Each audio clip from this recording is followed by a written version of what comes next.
The Far East saw some of the bloodiest fighting and most appalling atrocities of the Second World War. Millions died, but one young man came through the lot. He somehow survived a combination of catastrophes unlike any other.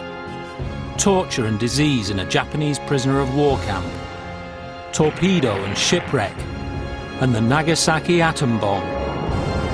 Each of these killed tens of thousands, but he survived them all. His name? Alistair Urquhart, and he's still with us today. The authorities forbade Alistair to talk about his war. For decades he was silent. His wife died without ever knowing. You felt really forgotten. We were the forgotten army. But now, for the first time on television, he'll tell his story. There was men shouting, screaming, calling for their wives, calling for their children. A tale of unimaginable resilience and willpower. It was determined that they weren't going to win. The story of a man who simply refused to die.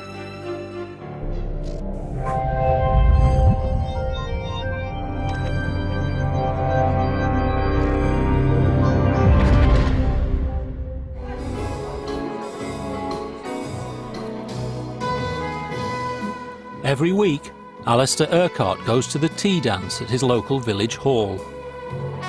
At 92, his foxtrot can still sweep any woman off her feet.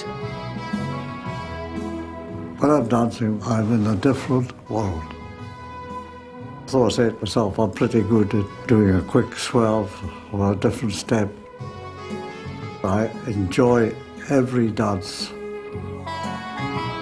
It's a world far, far away from the hell he went through nearly 70 years ago. Alistair did not have what you might call a good war. And only recently has he felt able to revisit it. At first, he could only write his memories down. But now, for the first time, he'll speak openly about those terrible years. It suddenly flashes through my mind. Wait a minute, how did you get out of that one? The tale starts in November 1939. Recruits signed up in droves, hoping for adventure and a chance to do their bit. 19-year-old Alistair got an exotic posting to Singapore, 6,000 miles away, to help defend this outpost of the British Empire from invasion. For a lad who'd barely been out of Aberdeen, it was like being sent to Mars. The thing that struck me most was the smell that came from the cooking utensils and the Chinese men sitting playing mahjong, and the clatter of the mahjong. It was amazing, and it was so different. When war broke out in 1939, Japan allied itself to Germany and embarked on a massive land grab. In its sights, British colonies in the region, including the prized strategic base of Singapore. British propaganda did its best to play down the Japanese threat. The idea the British tried to put across was that the Japanese eyesight was poor, they all wore glasses, and they were small, and they would not be fighters at all. The speed and efficiency of the Japanese advance soon gave the lie to that. On the 7th of December 1941, they attacked the American fleet at Pearl Harbor. 2,500 were killed.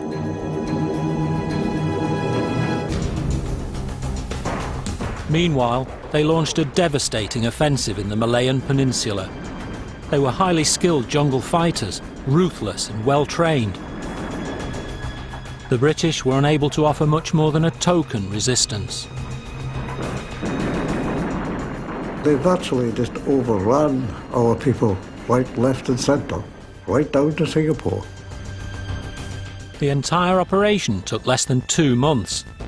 By the beginning of February 1942, the Japanese were on the outskirts of Singapore. The British garrison was outgunned, outnumbered, outmaneuvered. On the 15th of February, Singapore fell. Eventually, the British gave in and surrendered in what was the greatest capitulation in terms of numbers ever suffered by Britain in any war. Over 100,000 British and Empire Australian and Indian troops. And it was a very, very humiliating defeat. Those who could fled, but defending troops like Alistair stayed to the last. They were rounded up by their captors and grimly awaited their fate. As we stood there, in the blazing sun, without food, water or shelter, the horrible reality broke over me in sickening, depressing waves. I was part of Britain's greatest ever military disaster. I was a prisoner. It was a gut-wrenching realization that my liberty was gone. This was the worst moment of my life. 50,000 men, Alistair included, were herded into the barracks at Changi, built to accommodate no more than 800. Some were as young as 19. That was the start of Japanese incarceration. This sheer hell, really.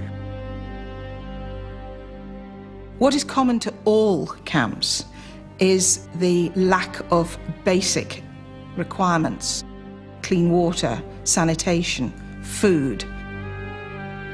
The meals were 3 times a day. There was rice in the morning, and rice at lunchtime, and rice at tea time. And there was no toilets. Now utterly isolated, the men struggled to cling to a sort of life. They made friends, established routines, hoped desperately for release.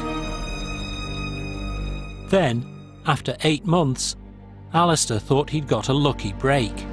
I was told that I'd been put on a draft of 600 men to go to a holiday camp where the Japanese say that you will do 3 days work, 3 days rest, and good food. His optimism lasted only as far as the train. The men were herded into cramped, airless rice trucks. It was a terrible shock.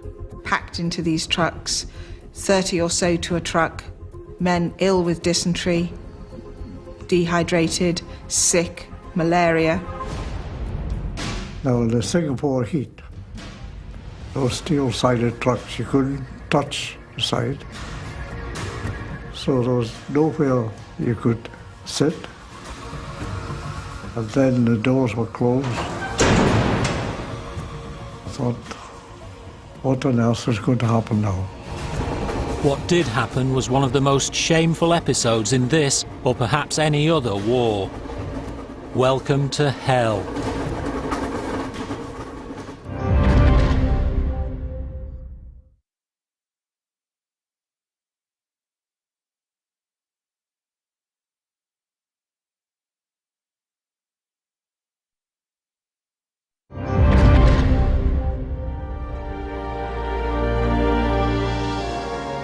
Alistair Urquhart joined the Gordon Highlanders at 19.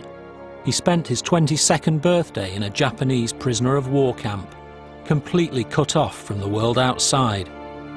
Then, his captors promised him an easier life in what they described as a holiday camp. What followed was a train journey in a steel truck to Bampong in southwestern Thailand.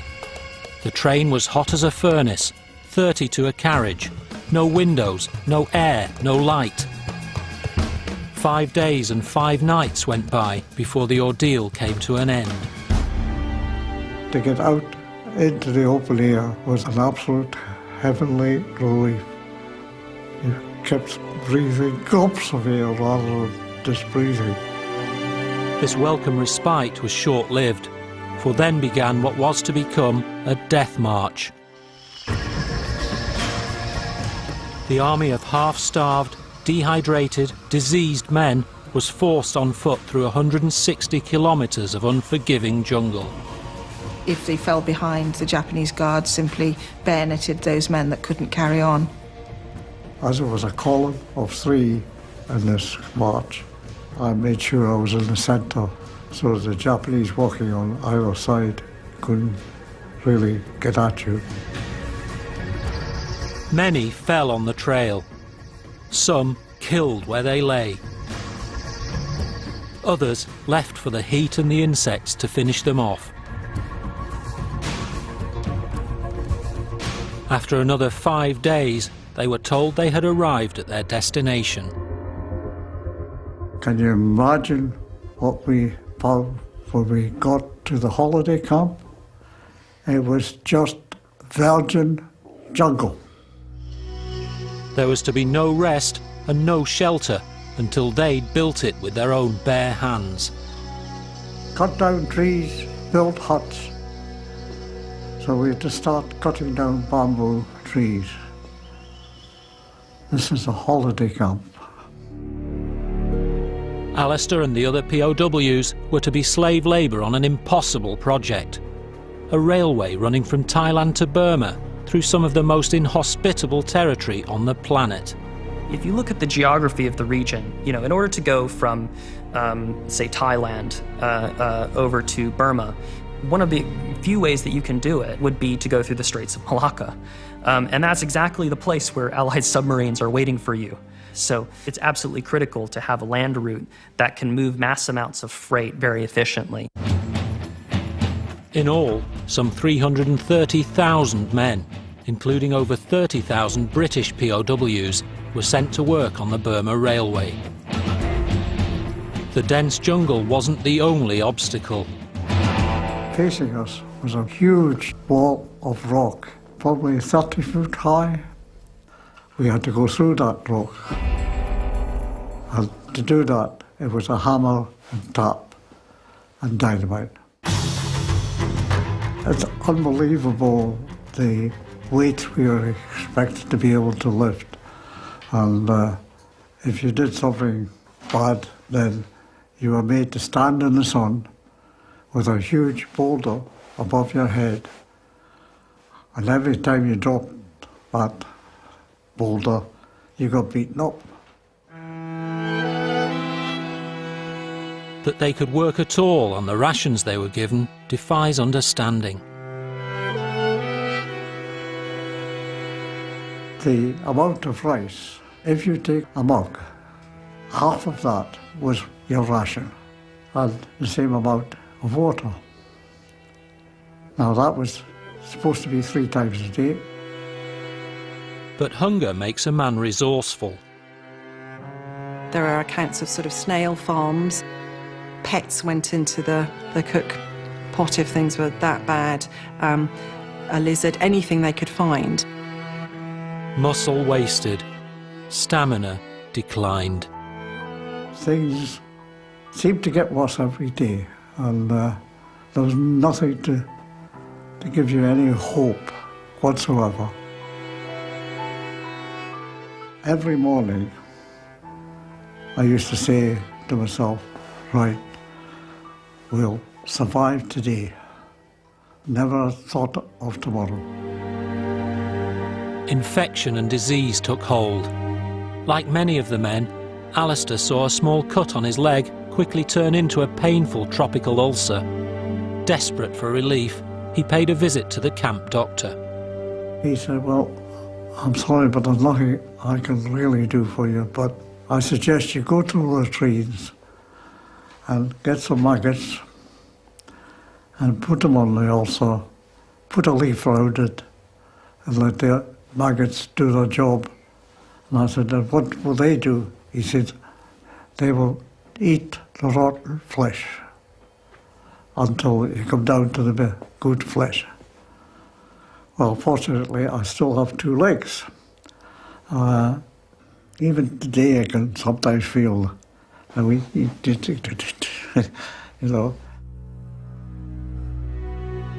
But maggots couldn't help everybody. Very occasionally, medical supplies from the Red Cross got through. Often they were confiscated by the Japanese. Medics among the prisoners learned to improvise. They made out of bamboo all manner of physio and nursing equipment. Everything from bedpans to artificial limbs. There's one example of an artificial limb made out of the remains of a crashed aeroplane.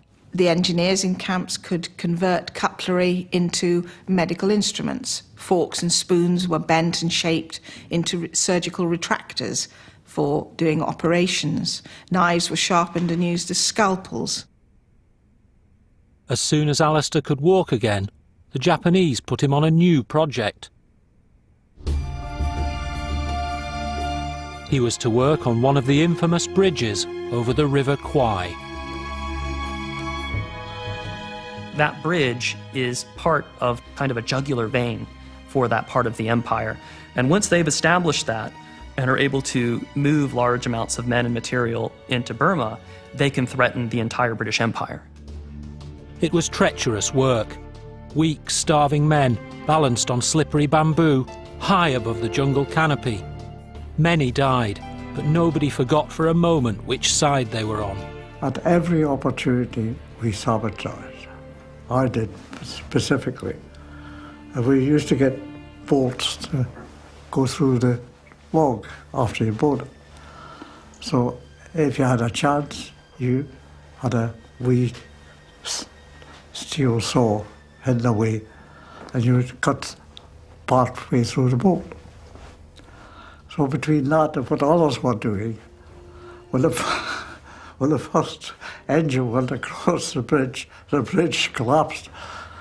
It was a hilarious sight, but of course the whole camp and everybody connected with it got punished. Torture was commonplace and inventive. One of the worst was a bamboo cage lowered into a pit and covered with corrugated iron, the Black Hole. It was a primitive oven, too small for a man to ease his limbs, just big enough for him slowly to roast. One evening, Alistair went to the latrine. And on the way back, I encountered this Korean guard who, unfortunately, started to be rather sexual with me. And without really thinking, I kicked him in the spot that no man wants to be kicked in. And he fell screaming and howling to the ground. I thought, this is it. I've really done it now. And of course, the whole camp wakes up, Japanese running all over the place, fixed bayonets, and I was dragged in front of the commanding officer's hut. The next day, he found himself in the Black Hole. My heart sank. I knew that most men kept in there, usually for 3 or 4 weeks, didn't come out alive. Darkness and the filth of the previous occupants engulfed me. I knelt and sobbed, falling in and out of consciousness. In the darkness, the sense of isolation was devastating. The next few days were the worst I had experienced on the railway, like a culmination of the extremes of temperature from the steel carriages on the way up to the railway, along with the death march and every other ounce of suffering endured since, all crammed into that tiny, back-breaking black hole. My degradation was complete. Alistair survived 7 days and nights, but only just. I used to think, well, you're not suffering now. Death was an absolute blessing, really, in the camp. Terrible to think at 20, 21, 22, that's the end of your life. But by that stage, we were losing men 12 a day. The Japanese took 50,000 prisoners from the United Kingdom, soldiers, sailors and airmen, and of those 50,000, over 12,500 died in captivity, 25% of British prisoners from Great Britain. The percentage of British prisoners that died in German captivity and Italian captivity was only about 4%. Perhaps the worst hardship of all for those in the camps was the feeling they were forgotten. In Britain, the war meant Europe. Singapore was an embarrassment. The Japanese best left to the Yanks. So for the men in the jungle, there were no letters from home, no fags or chocolate, no news, no hope. A lot of the men, apart from being physically ill, became mentally ill. And one of the saddest things that one could ever imagine was the fact we had to build bamboo cages for them. And at night, you would hear the mumbling and rantings of these poor chaps. You know, death would have been a godsend for them. I've called on God a few times, I can tell you. Particularly when I was thinking about getting myself rid, committing suicide, as so many did. There was, though, one moment of rare solace.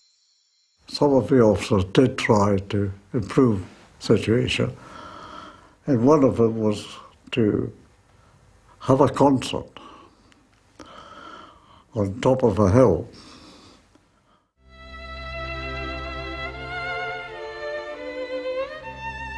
The part they were playing was Mendelssohn's Violin Concerto. Now, they had no music. This actually was probably the first time I'd heard Mendelssohn's Violin Concerto. And I was completely and utterly taken by the music. I didn't realise I was still a prisoner then.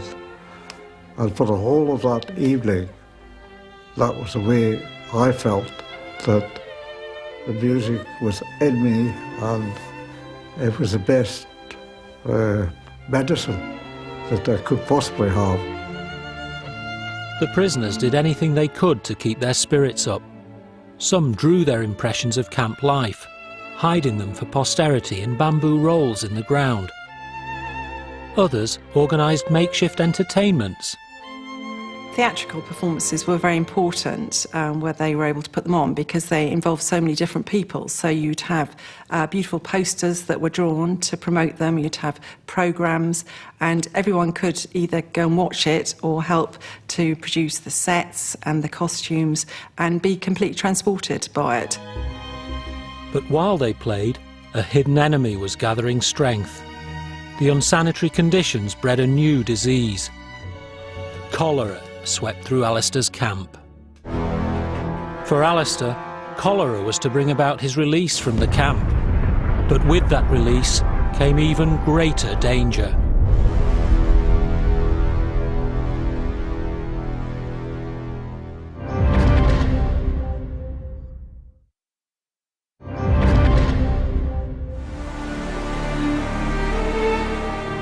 In 1943, Alistair Urquhart, a Japanese prisoner of war, was perilously ill. He'd survived incarceration, starvation, forced labour and torture. Yet still his adventures were far from over. His weight was down to 6 stone. Unable to work, he was sent to a hospital camp in Chung Kai, West Thailand. Having survived this far, he was not about to let a little thing like cholera get the better of him. Knowing what can happen made me fight harder to live. But no sooner had he recovered than he found himself crammed into a prison ship with 450 other men. As ever, he had no idea what was going on, but experience had taught him to fear the worst. My thoughts were, this is an easy way of getting rid of us. They'll take us outside the harbour and they'll scuttle the ship. The thing you need to remember about being a prisoner of war is it's not like being any other kind of prisoner. You don't know when your term's going to end. You know, it could go on for the rest of your life. They knew that the Japanese talked about fighting to the death, so they were still very fearful of how it might end, whether they would be killed as a sort of last revenge. So there was that anxiety always underlying everything. But the plan wasn't to kill them, or not straight away. In the outside world, America had Japan on the back foot. Japan had called up all the men in their factories to fight, and they were shipping POWs over to replace them on what became known as hell ships. Then came the worst 5 days one could ever imagine. It's difficult to describe how a human being can become an animal. The men were actually going mad. There was fights, there was real vicious animal fights, and I expect people were suffocated. You had no idea. It was pitch black. I never knew if it was Monday, Tuesday, Wednesday, Thursday, Friday, Saturday, Sunday, or even what month it was. I didn't care. I only cared about getting through that day. Japanese shipping was no longer safe even in home waters. The Americans were coming and slowly taking control of the South China Seas. On the 11th of September 1944, Alistair's ship was spotted by an American submarine. The captain and crew had no idea who or what it carried. They just saw an enemy vessel.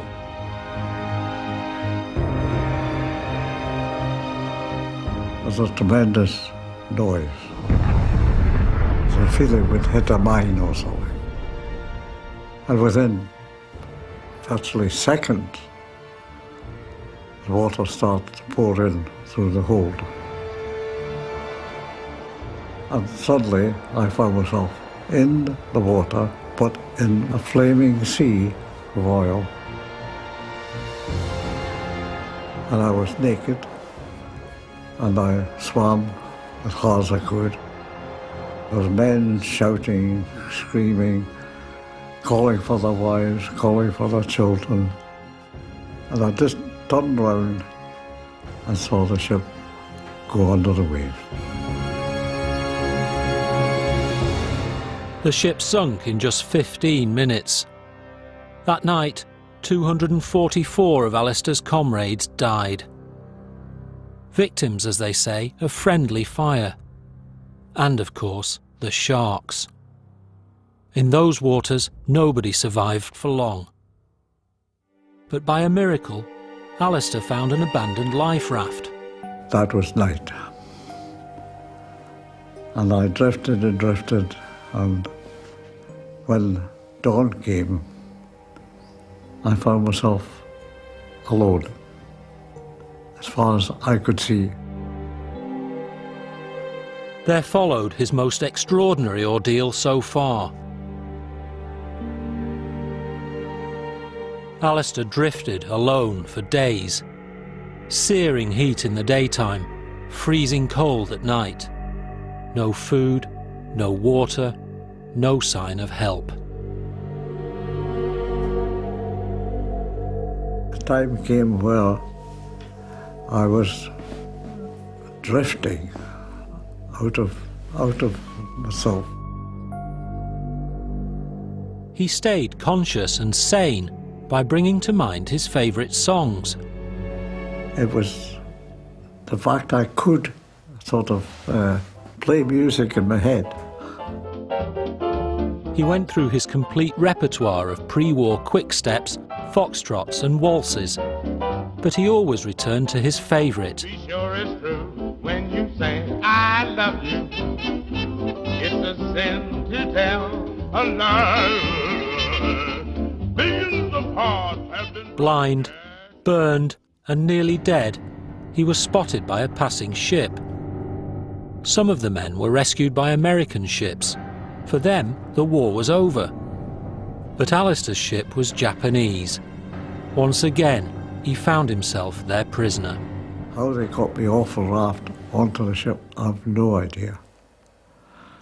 And from that stage on, I've no idea how I got to Japan. I've no idea. I must have been in a very bad state.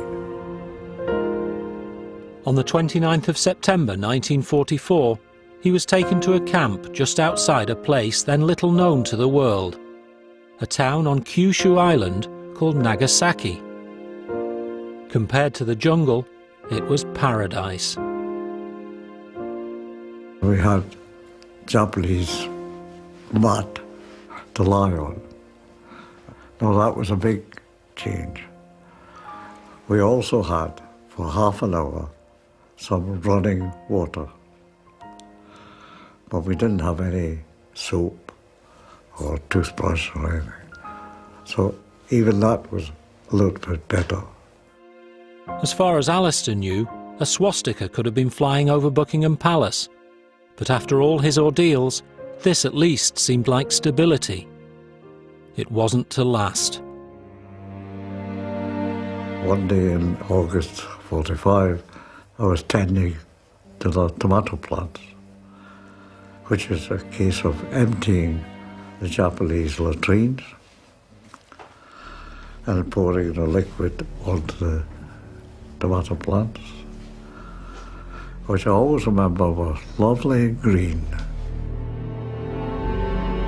And while I was doing that, I heard the noise of a plane and could see quite clearly it was the American. And there was no opposition.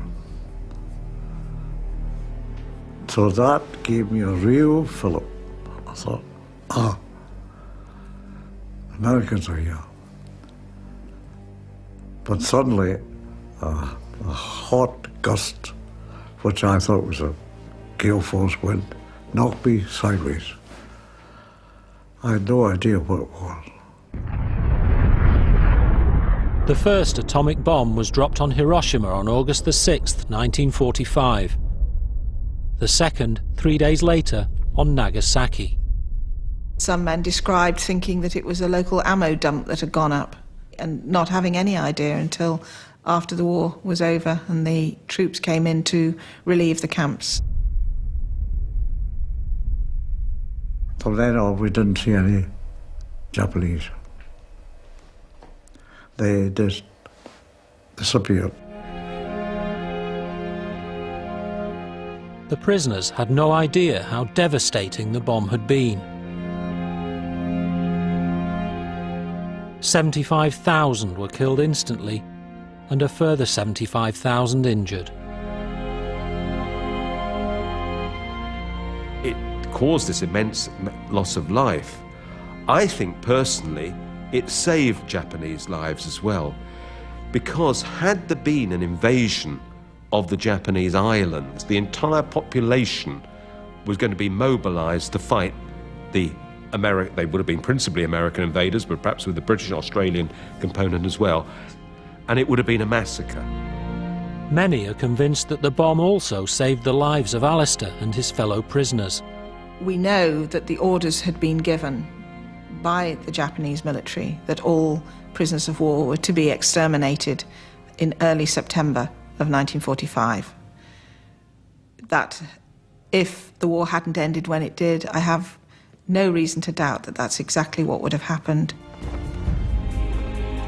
Japan surrendered on the 14th of August 1945. But with no news to tell them it was all over, the POWs stayed put. They'd been hungry, beaten, diseased, and without hope for 3.5 years. Then the Americans came. At last, the prisoners were liberated. It was a big cheer, and although we was piled up in ranks, it was just one holy rush. And whoever got on first was in the first truck or whatever. I managed to be on the first truck. The drive from the camp to the port took them through the skeletal remains of a once bustling city. I stared at the countryside out of the rear of the lorry. The hedgerows and trees now appeared to be dying. As we thundered on, the green of the hedgerows faded. Reddish-brown leaves turned brown, grey, and then black. Fairly soon, nothing was left. No birds sang, nothing lived. The truck kicked up great clouds of fine grey dust as it sped along. It looked more like the dark side of the moon. The words that rang out across the shattered ruins of Nagasaki were never sung with more conviction and passion. Rule Britannia. But I remained detached, unsure of what to think. Alistair was taken to the port. He was alive. For 6 years, he'd been through experiences no human being should ever have to endure. Now, he was going home. For me, it was unbelievable that we could be free. And then, when we actually started to sail, a terrible thought went through my mind. Suppose as a Japanese submarine doesn't know the war's finished. And that fear was always there on the journey home. The first night, the band on the ship played Sentimental Journey, a very apt tune, I would say.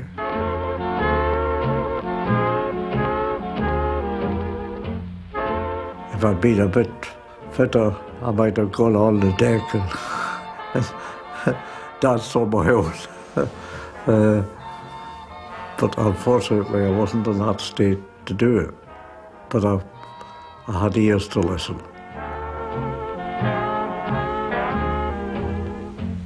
For the first time in years, they allowed themselves to imagine arriving home, seeing loved ones, sharing their stories. But they were to be brought up short by one last cruel shock. One of the things that was produced to us was a piece of paper agreeing to sign that we would not talk about our experiences, nor what we had seen in Nagasaki. It was nothing less than a gagging order.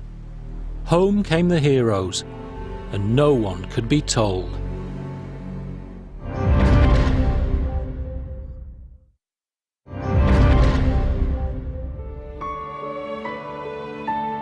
In 1945, Alistair Urquhart, after 6 years away, 3.5 of them a prisoner of the Japanese, was at last on his way home. But he and his fellow prisoners had been given strict instructions never to breathe a word of their ordeals to a living soul. The Americans were very sensitive about any sort of information about the atomic weapon being circulated in the broader public. How could we be so barbaric as to wipe out women and children with this terrible weapon? The truth of the matter was that both America and Britain colluded to do this because they wanted to trade with Japan and Russia. And we were the victims. Coming back and telling lots of gruesome tales about the Japanese, it defeats the purpose of building strong relations between the United States and Japan. And I think this becomes even more important once China falls to the Communist Party, right? Then Japan becomes the sole bulwark against communism in the region. So that occupation, the rebuilding of Japan, the creation of a stable government, getting its economy back on track, were all critical to the United States and the regions. After nearly 70 years, the sense of injustice still burns. You felt really forgotten. We were the forgotten army. After VE Day, the troops back from France and Germany were welcomed with full honours and street parties. Alistair expected a similar reception. I assumed that there would be a welcome party, a band playing. Not such a thing. There was no one to welcome us. In terms of popular culture, the war in Europe certainly dominated post-war years in terms of books, novels, films, and the war in Europe was a victory. The public didn't really have any feeling for what had happened out there. Even the family reunion was a shock. I was so glad to see the family, and I was shaken, really shaken, by the state of my mother and father. I'd forgotten the fact that I'd been away 6.5 years, but the strain up had been on them, not knowing whether I was alive or dead. They took their son home for a celebratory meal, but he found too much had changed for him to simply pick up the threads of his former life. All I wanted to do was to get outside. So I stood up and I said, I'm going out. We'll come with you. I said, no, I want to be on my own. Which was probably very hurtful to them, but that's what I needed.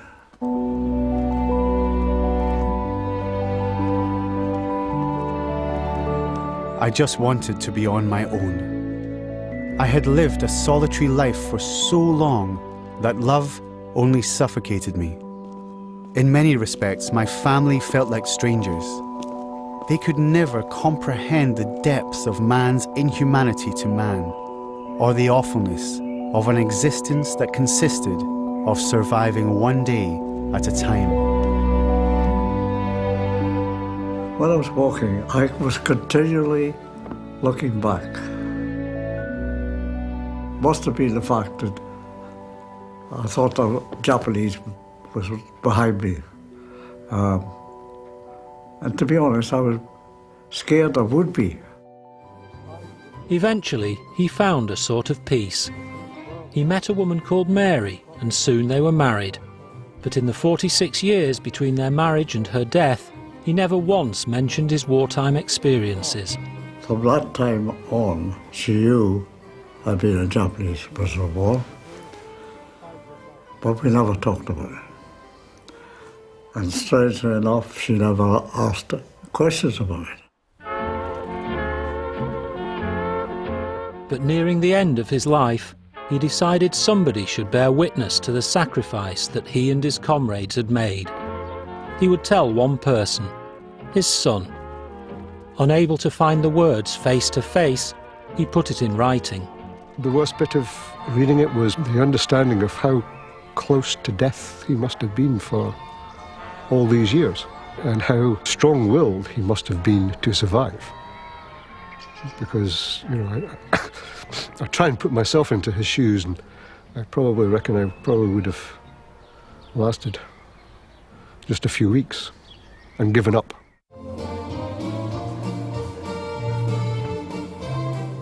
Most of us would probably feel the same. And the death toll amongst the Japanese prisoners of war was astonishing. Over 13,000 died in captivity. But Alistair has a simple explanation for his exceptional tale.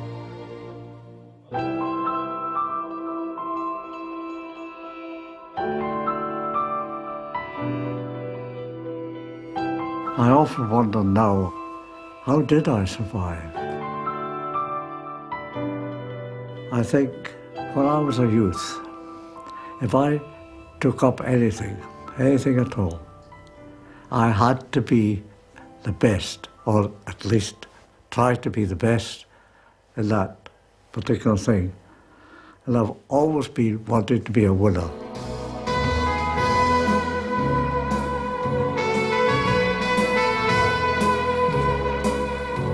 I think, truthfully, that